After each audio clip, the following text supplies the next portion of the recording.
Hi అండి, మీలో ఎంతమందికి దుర్గమ్మ పుట్టినిల్లు మొగలరాజపురంలో ఉందని తెలుసు కామెంట్ చేసేయండి. మేమైతే మెట్లు ఎక్కడం స్టార్ట్ చేసేసాము.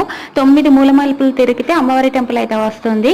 సో ఇక్కడ ఏంటంటే మూడో మలుపు దగ్గర అయితే ఇట్లా వినాయకుడి టెంపుల్ ఉంది. అందులో పారిజాత పుష్పాలు ఉంటే కోస్తున్నాము, అలాగే చక్రాల పూలు కూడా. తర్వాత ఈ తాతయ్య వచ్చాక అయితే మెయిన్ గుడికి అయితే గేట్ తెచ్చారు. తర్వాత ఇలాగా ప్రతి మలుపు దగ్గర అమ్మవారి విగ్రహాలు అయితే ఉన్నాయి, అష్టలక్ష్ములు. ప్రతి అమ్మవారి దగ్గర కోసిన పూలు అయితే పెట్టుకుంటూ వెళ్ళాము. ఈ టెంపుల్ ఇంద్రకీలాద్రి నుంచి ఒక 5 కిలోమీటర్ డిస్టెన్స్ లో ఉంటుంది. పైకి ఎక్కిన తర్వాత వ్యూ అయితే చాలా బాగుంటుంది, విజయవాడ మొత్తం కనిపిస్తుంది. మేము మార్నింగ్ టైంలో వెళ్ళాం కాబట్టి అభిషేకంకి అయితే మాకు ఛాన్స్ దొరికింది. రోజులో ఒకసారి చేస్తారంట. మేము కావాలనుకుని ఈ టెంపుల్కి వెళ్ళాము, యూట్యూబ్లో చూసి ఆయన తెలిసిన వాళ్ళు రిఫర్ చేస్తే. ఈ టెంపుల్కి వెళ్తే మనము ఎంత తీరని కోరిక అయినా కూడా తీరుతుందంట గట్టిగా అనుకుంటే. సో ఈ వీడియో నచ్చితే లైక్ చేయండి, షేర్ చేయండి, సబ్స్క్రైబ్ చేసుకోండి.